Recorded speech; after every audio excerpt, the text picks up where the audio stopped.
It's an honor and a pleasure for me to welcome the audience this evening and to welcome tonight's distinguished presenters. Bob Sugarman is a retired partner at the global law firm Weil Gotshal, where Bob served as part of the litigation group based here in New York City. Bob focused at Weil Gotshal on intellectual property and First Amendment matters. In addition, as many of you know, Bob Sugarman has served as a leader in various organizations within the Jewish community, including serving as chair of the Anti-Defamation League and as chair of the Conference of Presidents of major American Jewish organizations. Bob is a graduate of Yale College and Yale Law School. Bob will be joined this evening by Yehudah Buchweitz. Yehudah, also a partner at the global law firm Weil Gotshal, also based here in New York City, is an expert commercial litigator, and Yehudah has distinguished himself over the years as one of the top litigators in New York. Yehudah graduated from Fordham University School of Law and from Brandeis University. And this evening, we will hear from Bob and Yehudah speaking about their pioneering work in securing religious liberties, in particular, their work on several landmark Eruv cases. So without any further ado, I'd like to turn things over to Bob Sugarman. Thank you, Sam. Thank you, Nachum, for suggesting this in the first instance, and thank you, Yehudah, for all his efforts, which I'll talk a little bit about later. I don't want to embarrass him, but I will. So with apologies to those of you listening who know about eruvim, let me just start by saying, why an eruv? What is an eruv? And it starts 2,000 years ago. And the situation is that observant Jews cannot carry or push objects outside their houses, their homes on Shabbat and Yom Kippur. And that was a problem. And the rabbis 2,000 years ago established a convention to solve the problem, and that was the Eruv. And indeed, there's a tractate in the Talmud devoted to eruvim. An Eruv is constructed mainly using overhead wires. You see the overhead wire in this photo here, sometimes natural boundaries, and lechis. Okay, this is a lechi. It is a wire, a rubber housing. It could be wood, and it goes up the utility poles and somewhat joins the overhead wire to create a doorway. It's absolutely necessary for there to be an Eruv. You also need a proclamation from a public official who has jurisdiction over the area that you want to encompass. And that public official, quote, rents the area to the Eruv Association for a nominal fee. And that is absolutely necessary. Usually, the establishment of eruvim is uneventful. There are eruvim all over the country, including Washington, D.C., and the Washington, D.C. Eruv encompasses the Capitol, the Supreme Court. And as I say, usually there is no controversy in terms of establishing an Eruv. However, there have been 5 litigations. The first that we know of in Bell Harbor, Queens, then one in Long Branch, New Jersey, then Tenafly, then the Hamptons, and the last that we know of, Montvale, Mawa, and Upper Saddle River. Weil's first involvement was in Tenafly, and at that time, I think we can take this down or at good.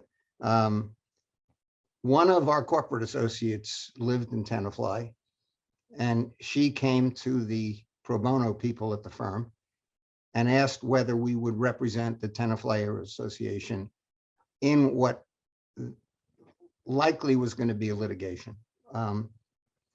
I was asked two questions. One, should Weil do it? And two, would you do it? And I answered yes to both of those. And that was the start of our involvement. This was in December of 2000. At that point, the Eruv in Tenafly was up. The Eruv Association had secured a proclamation from the Bergen County Supervisor. The overhead wires set the boundaries, and the Eruv Association made an agreement with Verizon using Verizon's standard form Eruv agreement, which is an indication of how common this all was, to arrange to put up the lechis. Cablevision volunteered to actually do it, and the Eruv in Tenafly was completed in 2000, in September of 2000, and there were no problems until it was realized that two houses in Tenafly were not in the Eruv. And in order to remedy that situation, it was decided that they would string a wire through the nature center without permission. That did not sit well with the people in Tenafly. And as a result of that, the Borough Council decided that the Eruv Association had to make application to allow the lechis to stay up. And that application was filed. There were two public meetings, one late November, one December 12th. Weil was retained somewhere just before the December 12th meeting, which I attended. There were many supporters, there were many opponents, and the district court judge, in his opinion, quoted some of the comments that were made at these two meetings. I will read some of them, and Yehudah is going to read or show some of the comments that emanated from the Hamptons cases. But one person said, in a small, diverse town such as Tenafly, an Eruv's artificial contrivance to get around Orthodox Judaic religious laws would set a terrible precedent. Another described the attempt as a, quote, hostile takeover. Another said, residents liked the town the way it is and did not want to visit the change wrought by an Eruv. We faced that in the Hamptons. It's code for, we don't want any more Orthodox Jews in our town. And then one said, if they wanted to, they could live in a town that had decided to accommodate them, as opposed to forcing accommodation on Tenafly. As I say, I attended the December 12th meeting, and those kinds of comments continued. I felt at the time that if I closed my eyes and substituted Blacks for Jews, I would be in Selma, Alabama in the 60s. It was that unfortunate. At the end of the council meeting, the council voted 5-0 to deny the application to leave the lechis up. And among the 5 votes was the mayor of Tenafly, who until the November 28th meeting was a supporter of the Eruv. She obviously caved to the political reality and voted no. The next day, the borough wrote a letter to Cablevision demanding that they take the lechis down as soon as possible. That was December 13th. We were in court in New Jersey the morning of December 15th to apply for a temporary restraining order, which was granted. So the Eruv stayed up. And the Eruv stayed up, fortunately, throughout the litigation and remains up to this day. We then drafted a complaint. Our main argument was then and always was that the borough's actions violated the plaintiff's rights under the First Amendment. And the First Amendment, as you see, states two things. Congress shall make no law respecting an establishment of religion, which is known as the Establishment Clause, or prohibiting the free exercise thereof, the Free Exercise Clause. And that was going to form and did form a significant part of our complaint. There was a suggestion made by a very well-known and experienced lawyer that we should include in the complaint a claim that the lechis were symbolic speech and therefore violated the free speech clause of the First Amendment. I frankly did not see the validity of that argument, but I didn't see any reason not to include it. And so we did. Discovery ensued, and there was a preliminary injunction hearing in April and May of 2001.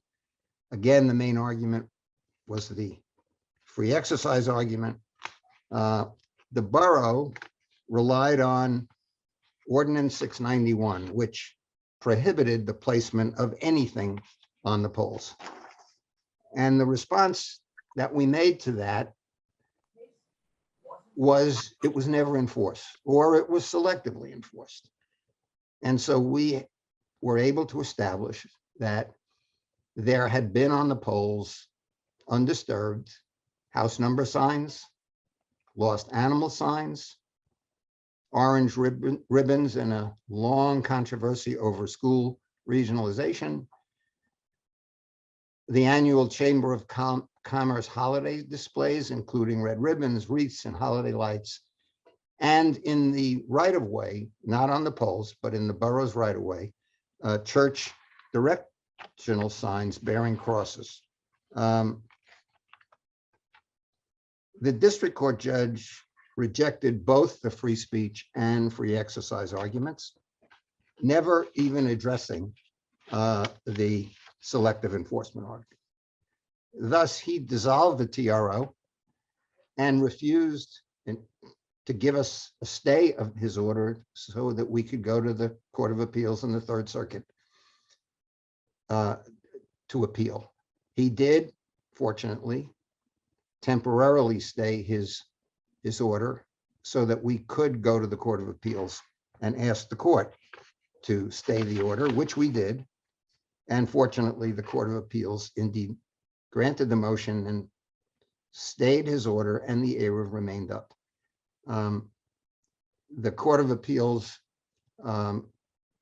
rejected the free speech argument, but relying on our selective enforcement argument, reversed the district court judge. And what you see here is a quote from the Third Circuit opinion. The inside quotes are references to Supreme Court precedent, but what they said was the borough's selective discretionary application of Ordinance 691 devalues Orthodox Jewish reasons for posting items on utility poles by judging them to be of lesser import than non-religious reasons, and thus singles out the plaintiff's religiously motivated conduct for discriminatory treatment. We then went back to the district court, and with the assistance of one of the magistrate judges, who is now a district court judge, we arrived at a settlement with the borough, which guarantees, in effect, that the Eruv will stay up for as long as the proclamation is in place, and indeed it's got to be renewed in about 5-6 years. And in addition to that, the settlement included the payment by the borough of $325,000. At that point, or some months later, I got a call from Rabbi Mark Schneier of the Hampton Synagogue,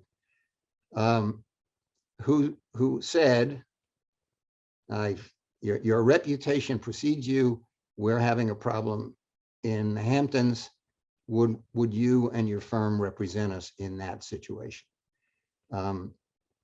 I said we would.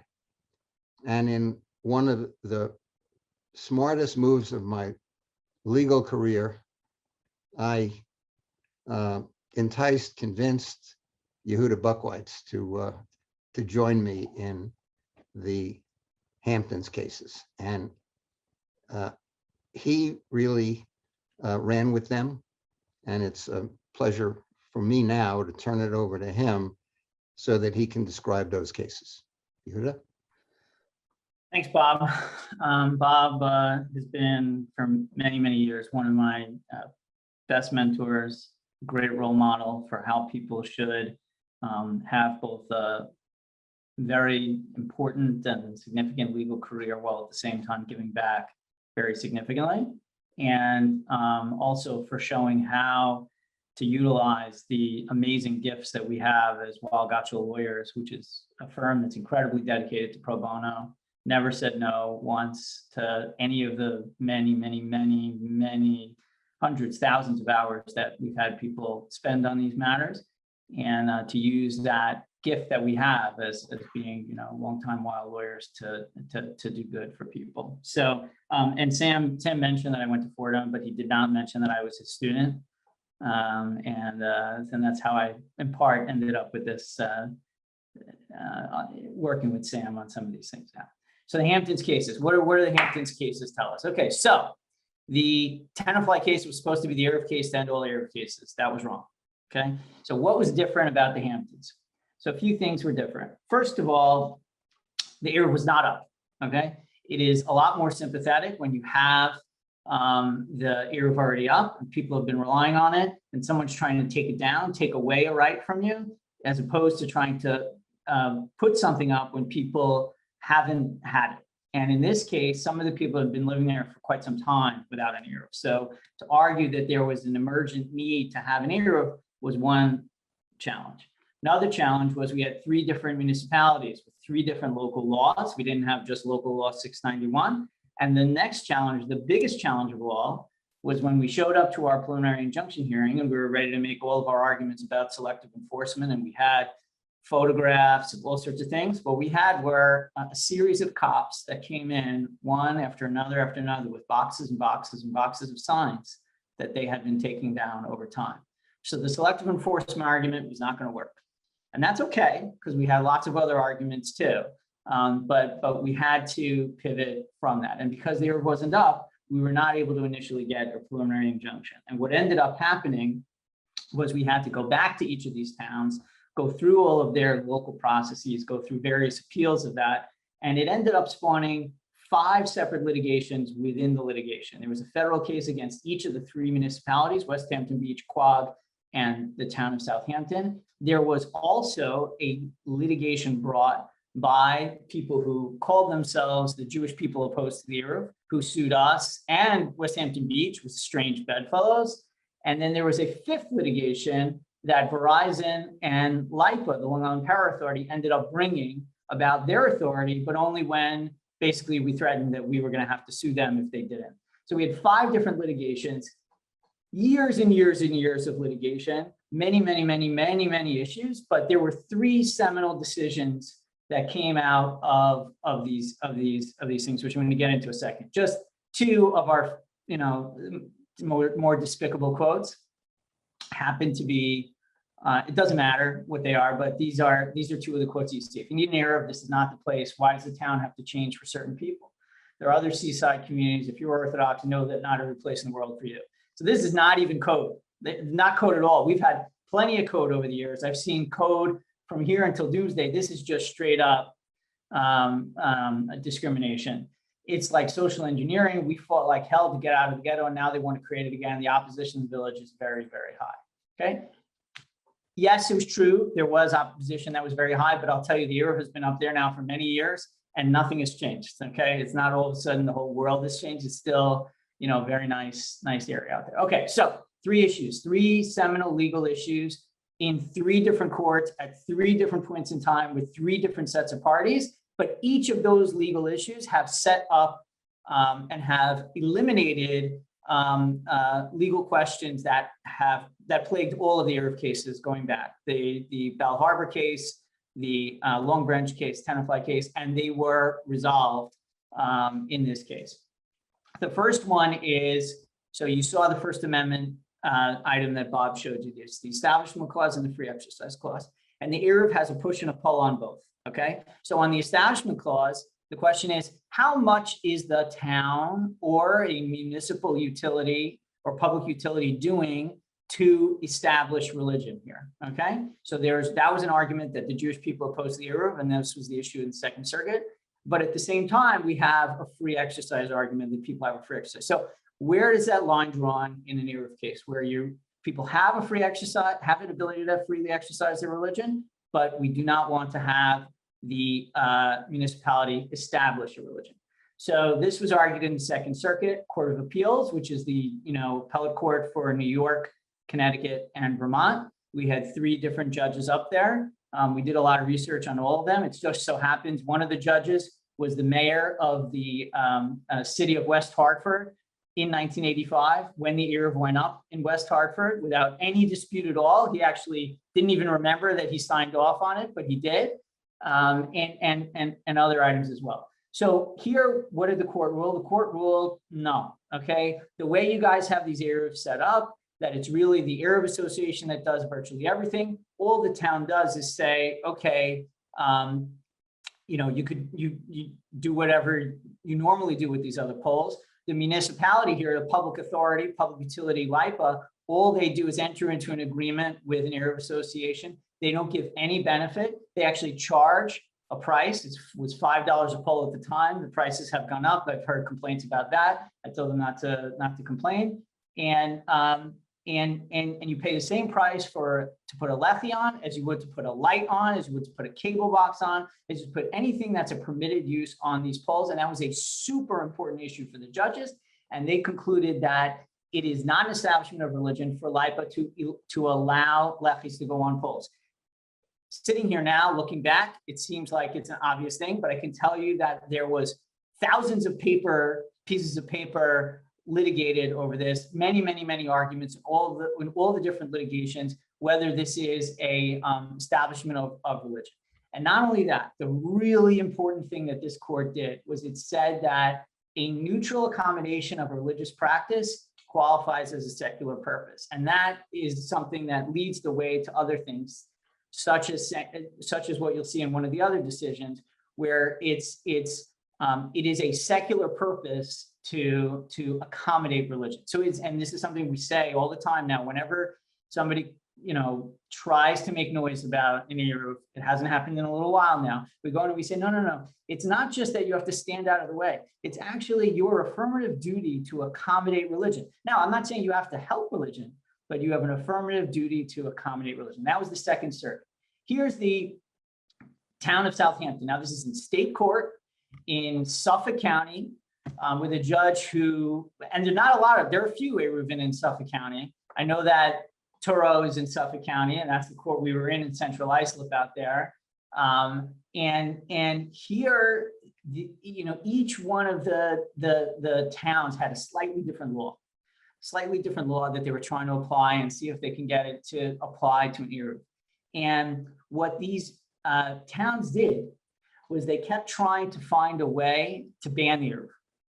And what we did was we found in New York State cases going back for some time, including in the Bell Harbor case, at one point at the very end, it says there is a duty under New York law to an affirmative duty in religious land use to suggest measures to allow religion to be accommodated, okay? Doesn't mean you have to agree to every religious application. They certainly don't, and they certainly have no duty to do so whatsoever. But in this circumstance, where we're talking about something that is so unobtrusive that you literally would not know if you're looking at a pole, whether a plastic strip is part of a lechi or it's covering a wire that's for the power company or the phone company. In this kind of a circumstance, you have a duty to try to assist them. Okay, they said it's not discernible. Drivers would not know whether there are lechis on it or not. It's not a message, and they failed in their duty to accommodate religion. And after this decision, the town of Southampton lawyers, who were the ones who were the most adamantly against us, I remember her calling me and saying, "This is a very hard call for me to make," because she wanted to try to settle at that point, which we let her because we wanted an Eruv, not a lawsuit, which is what I said repeatedly to people again and again and still say. But this is probably the decision, even though it's from state court, Suffolk County, that we quote the most, because this one really brings home when a town is thinking about trying to make a move, pass a little law, do something. We said, no, this is what this court ruled, and this is what you're going to be faced with. So this was Yehudah, let me just say something. When the federal judge that was running the cases referred this particular issue to a state court judge in Suffolk County, we were not happy because we figured and thought that whoever this judge is going to be a local political appointee and would sympathize with the zoning boards and give us a big problem. We could not have been more incorrect. And one of the, I've learned this lesson many times over a career. You never ever know how a litigation is gonna go. Yep, and this was Judge Farnetti. So very important decision. It's one that's been quoted now many times, certainly by us, but also in other things. Okay, so the third decision, another very important issue that came up repeatedly in all the different Eruv cases and was really in many ways in our view resolved by this, was what is the authority of Verizon or LIPA in this case, in other cases, Orange and Rockland, Cable, whatever, to allow these Eruv associations or these local synagogues and people to just put up these quote unquote religious symbols. They're not religious symbols, but that's what people like to say, on their poles. Like, why do they get the right to do that? And who has the power in the debate over the poles? Is it the utility or is it the municipality? Okay. And this was a huge, huge fight. And we really wanted to, Verizon and LIPA to take this up, and they really didn't want to. And in the end, we had to really pressure them in various ways in order to get them to bring a lawsuit. And they brought their own lawsuit. As you can see, it's Verizon New York et al. It's also LIPA against the Village of West Hampton Beach and then the other ones. So they brought the lawsuit. This was case number 5 within the whole group. They were a plaintiff in this case about one issue, their legal authority to allow lechis to go on poles. Now, why did they care so much about this? Not just because they thought we were going to sue them, that's part of it, but also it goes to the very deep nature question of what authority do they have? And there's a bunch of cases in New York about this, when it comes to like a municipality trying to force a utility to put lights on that they don't want. Like, who is it that really controls those poles? This is something that no one in normal, regular life ever thinks about. All you think about is these poles are, they're going to fall on the tree's going to fall on the power line, whatever. But this is a big, big, big issue. And the utilities fought hard for it and they won. And what they won on was that their authority came from the state. And the state was supreme to these municipalities. And the municipalities could not trump them, even though at this point, Verizon was a completely private company, completely private. LIPA was a public authority, but Verizon was completely private. But it got its authority from the state, and the state authority trumped the locals. And as a result, as a result, the authority of Verizon and LIPA was supreme. Now, this became very, very important in other cases later down the road, because, for example, and we'll get to it a little bit, but just I'll give you a preview, slight previews. In the cases in Upper Saddle River, Mawa, and Montvale, in there, those guys figured out something. You know, each case, the towns try to figure out something else. The people who want to keep the Orthodox Jews out, they said, okay, well, old laws didn't work in the other ones, so let's make new laws, and let's make sure these new laws don't look like they're trying to discriminate. So we're going to make them appear neutral, even though they're not, and we're gonna regulate these polls. So all the Eruv Association has in order to get to say they have the authority to put these lechis up, even if it's not under these new local laws, is the license that they have from Verizon or from Orange and Rockland, and to the extent anyone ever tries to say that that license isn't worth anything, you point back to this decision and you say that this is the one that says they have the right. So the three cases, so First Amendment, no issue under the Establishment Clause, and a duty to accommodate. Under state law, duty to accommodate, and then under also the state law trumps the local law on the authority.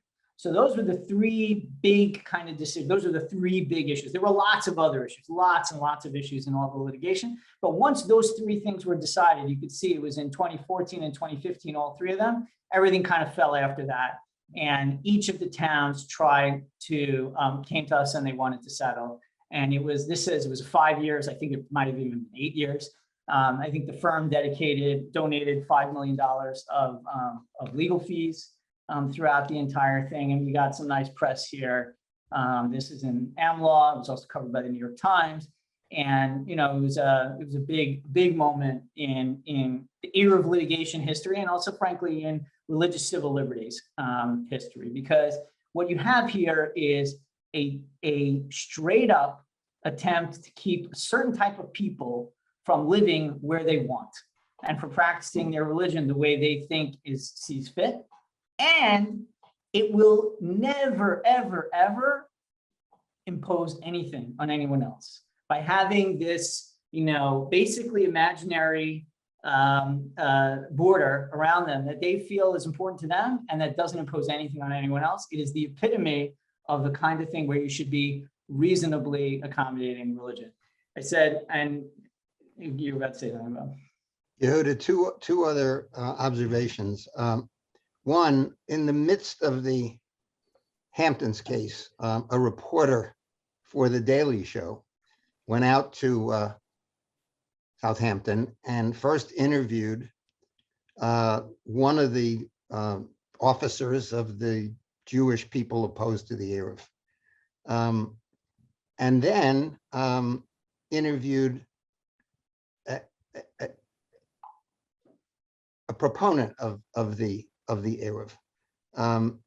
In the second interview, he put on what he called his Eruv hat, which was a hat with poles and wires, and said something like, well, now that I've got my Eruv hat on, I can have a ham and cheese sandwich and a glass of milk, right? Anyway, the piece is called the Thin Jew Line. It's on YouTube, and I think you will enjoy it if you see it. Yeah. The other thing is our involvement in these cases literally changed the lives of Orthodox Jews, whether it's the young families who could then push their little kids to shul, or whether it's the grandfather who needed the wheelchair to go. And the greatest pleasure that I've had as a result of all these cases is the knowledge that we've really changed the lives of Orthodox Jews, and for that it was was all worth it. Yeah. And I'll just say, I'm not going to say anyone's name, but I'm getting texts from people who are also very involved in this, including political behind the scenes, and you know who you are. And all that was very important. I mean, these were, I remember being at different points in time thinking like, okay, if we screw this up, there's going to be no Eruvs in the entire United States anymore. So we really can't. And so we really had to pull out all this stuff, not just us, but a lot of other people as well. Okay, we have a few minutes. I want to do a little bit on the Bergen County cases before we go to Q&A. I just also want to say there is a Q&A in the, I guess, the bottom of your screen. You can put any questions in. Sam will curate them, and we'll answer them in the last 10 minutes. Okay, so in 2017, just 2 years after the Hamptons case is settled, we ended up having new problems. Here, new problems, new issues, but a lot of the same old discrimination. These were in Upper Saddle River, Mahwah, and Montville. Basically, what it is at the very bottom of New York State, there was many communities of people moving in where they hadn't moved before. And there are no, if you know that area, there's no like big streets with roads that have, you know, power lines on them that would be obviously easy to make an Eruv. So what they did was they dipped into New Jersey with their plans. They got, you know, licenses from Orange Rockland or from Verizon in order to create the Eruv. But here for the first time, we really had people moving. We had an Eruv going where there really weren't any people, which was a little odd. And just so you can see, like on the map, this is Mahwah. So Mahwah is this whole big square, and the part that's going to be the Eruv is just this tiny little sliver over here in order basically for the people in Airmont to be able to be within an Eruv. And that didn't sit well. And we had you know, they had to do something, couldn't allow this to happen. And they passed a law called 1812 that would prohibit affixing any sign, advertisement, notice, poster, paper, device, or other matter to any public utility pole. So that doesn't look discriminatory on its face. It's not something that could have been selectively enforced because they just passed it. So what do you do? Okay. So with all these cases now, what we had to start doing was arguing that these laws were passed. And there was one in Upper Saddle River, one in Mahwah, that these laws were passed with discriminatory intent. So here's some of what we saw in Mahwah, which was pretty bad. And this also really was in the era of social media and people hiding behind the internet. And, you know, so it wasn't necessarily in public meetings, but it was people, you know, saying very terrible things anonymously. So, you know, scum, virus, and all this other stuff, dirty town, and be infested with these nasty people. So this is, you know, talking about, you know, just regular people who want to live their lives and have the ability to push a stroller, you know, push a wheelchair, carry a bottle of water to shul on Shabbos. So another thing that's different about this case was we got massive support from the state of New Jersey. We tried many times in New York and really didn't get any help. They were kind of happy that we were doing the cases, and they saw that as taking one thing off their plate. But Chris Perino, who's now in private sector, was incredible. And he brought this lawsuit against Mahwah, investigated all three. He only needed to sue Mahwah, and it had the intended effect. And he, just like Bob was saying, he likened it to the 1950s. And shortly after this lawsuit was filed, Mahwah caved. On Upper Saddle River, it was not the city that the state that made them cave. It had to be us. So Upper Saddle River, unlike Upper Saddle River, had a portion of the Eruv that was up and a portion that wasn't yet up. The portion that was up, they, just like what happened in Tenafly, they ordered it to be taken down, and they were about to do that. We ran in for a TRO, and we saw on the other side Bob's old friend, Bruce Rosen, who was the lawyer for the borough of Tenafly, was representing Upper Saddle River. They gave in as we were in court going for the TRO on a Friday morning, and they said the Eruv could stay up, but we would have to, then file for a preliminary injunction, which we did. So how do we figure out that their law was discriminatory? This one is Ordinance 1615. So we did public record searches. One of the benefits of being in a litigation against the municipality is there are public records laws. So we were able to determine that they learned about an agreement with Orange and Rockland, and then the very next week they passed this law. So that's good, but not quite enough. Okay. Again, this is a law that they passed that had no reference to an Eruv, totally, neutral on its face. We had to show the discriminatory intent. So what we were able to determine throughout the preliminary injunction papers and with the open records law was that they basically had a bogus justification. All these guys said, oh, well, we needed to protect political signs. Political signs, really? Okay. Well, there's nothing in your law saying anything about political signs. You passed it right after you found out an Eruv was going up, and you already have laws that regulate political signs. So we presented all of that to the judge at the preliminary injunction hearing in New Jersey and in Newark, and the judge basically, ripped them out, made us go into chambers, and he's told them basically that he's going to rule against them unless they settle, and they did. And Bob was there for that one. Then there was Montvale. That one was kind of the dog that wagged the tail, and they said they didn't even have a new law. They said the Eruv was litter, but as soon as they saw the other two fall, they fell too, and all the cases settled.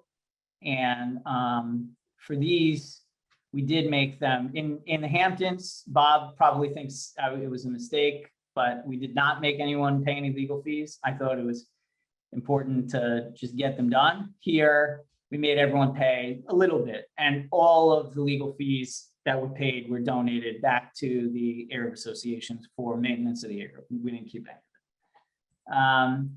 And then there's just two very brief ones, and then we'll be at the exact right time that I told Sam I would be at. Just two little ones right after this. Orangetown, that's a place that's in New York. It's sort of near Nyack. So they tried to pass a law. We went up there, we sent them a letter. I met the guy face to face. I told him what was going to happen. I said, if you go forward with this, we're going to sue you. You're going to pay your fees. You're going to pay our fees, and it's going to, ruin you. Or you could just let these little strips go up on the poles, and nothing will change in your town. And guess what? He gave up.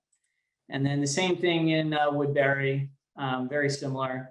This guy, though, he also said something stupid in the press, basically showing that it was all discrimination. So, are these the cases to end all Eruv cases? Who knows? But, we hope so. And we've been spending our time on Shabbos elevators, shuls, and schools since. And that's it.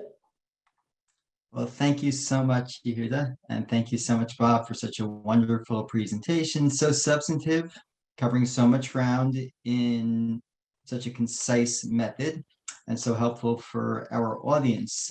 One point I wanted to clarify for the audience before I turn to a question or two. Yehudah mentioned in passing, I think, that you took these cases pro bono. And I think a number of members of our audience are lawyers and law students know what that means, but maybe not everyone.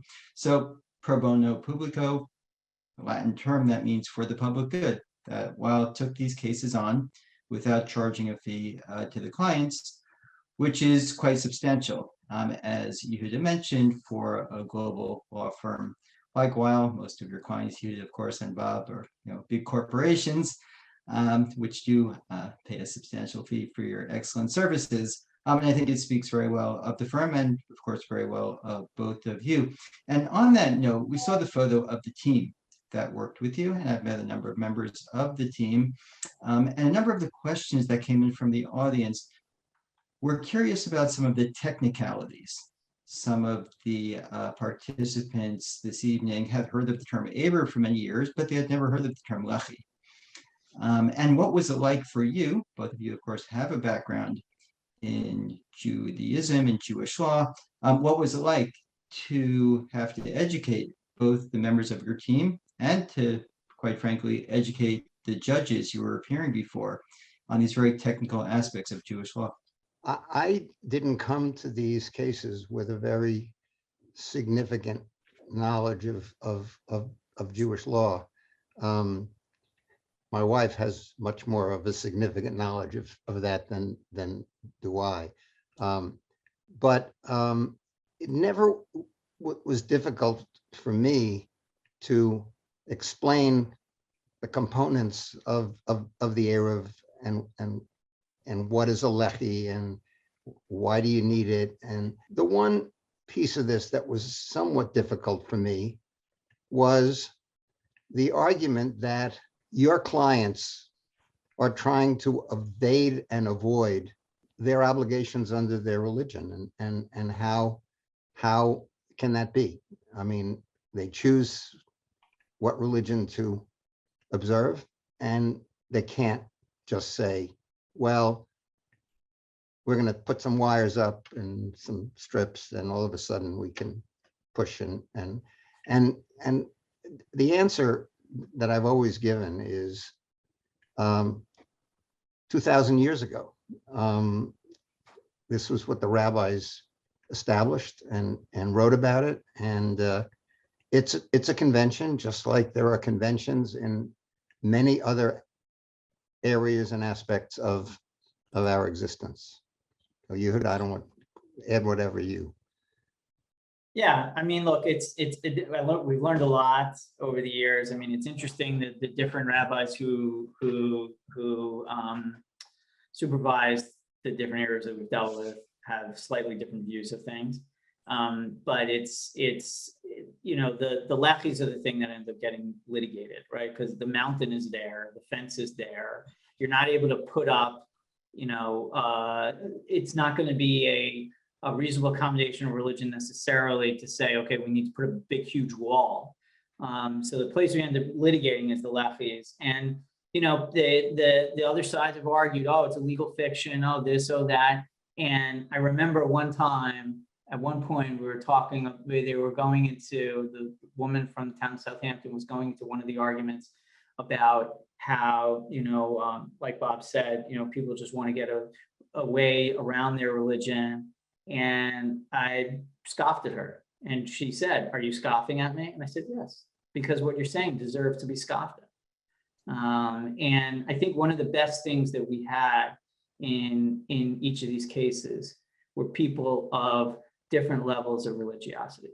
One of our best witnesses in the Hamptons case, really important witness, was a guy who did not keep Shabbos, but he lived out there. And he thought it was very, very important that anybody who believes this and who wants this should be able to have it in under the circumstances we were talking about.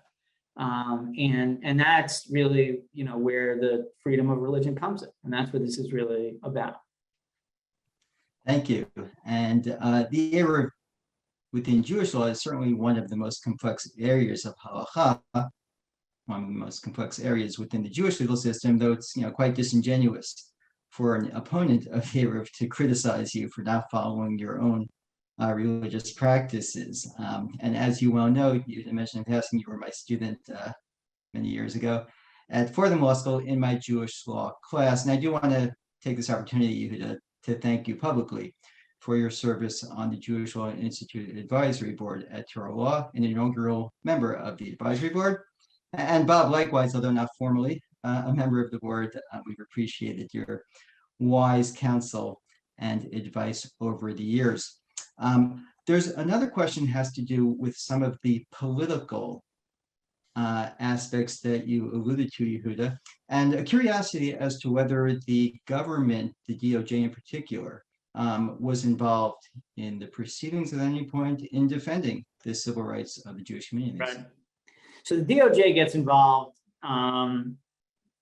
so the answer to the question is, in all of the cases, all the recent cases, the DOJ was aware and indicated, at least in the Hamptons, in the Bergen County cases, that they would get involved potentially at some point. They typically get involved through RLUIPA, which is, Religious Land Use and Institutionalized Persons Act, if there's a violation there. And that is much more like when there's a building being built, a synagogue, whatever. There's an open legal question on whether a lease for use of a pole would fall under RLUIPA. And they have not wanted to, at least the prior administrations have not wanted to delve into that.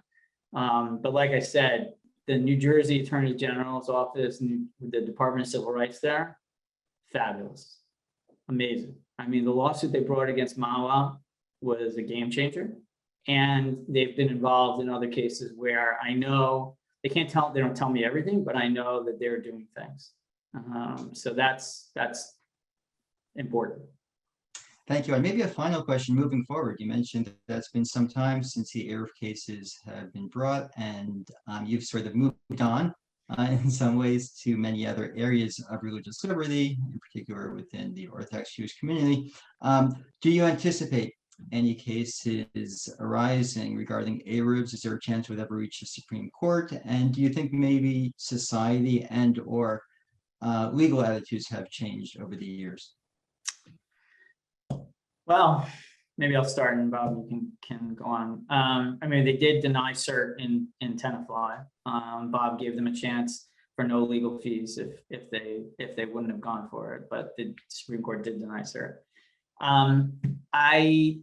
There's an interesting thing about all these cases. If you listen, every single one of them is in New York and New Jersey. There are dozens and dozens, scores, maybe even hundreds at this point, of eruvim outside of the New York, New Jersey area, which have never had a real challenge. There's a couple of letters that were in Miami and it's a little bit in Chicago, but no real litigation, okay? And I think that there may be something to what you're saying, Sam, that people just realize it's just not that big a deal. It's not the thing that's gonna change, their neighborhood one way or another. And even if it does, they should be embarrassed themselves if that's the way they're thinking. People should not be trying to exclude people from living where they choose and practicing religion that they want to practice, because of who they are. And I think that people have hopefully come around to that. And I think they've also seen the hard lesson that they're really not going to win. And I'm hopeful that that's the case. Yeah, I think that's right. And I think that people look at Tenafly 15 years later, the Hamptons 10 years later, and they realize that they haven't changed one bit because of an Eruv. And so the pressure to oppose eruvim, I think, has lessened.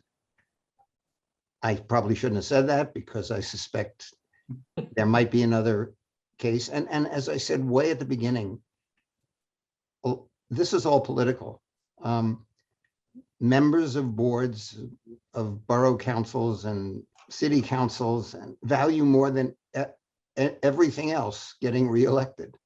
And if they face political opposition, as the Tenafly Council faced, they're unfortunately potentially going to take the easy way out and say no.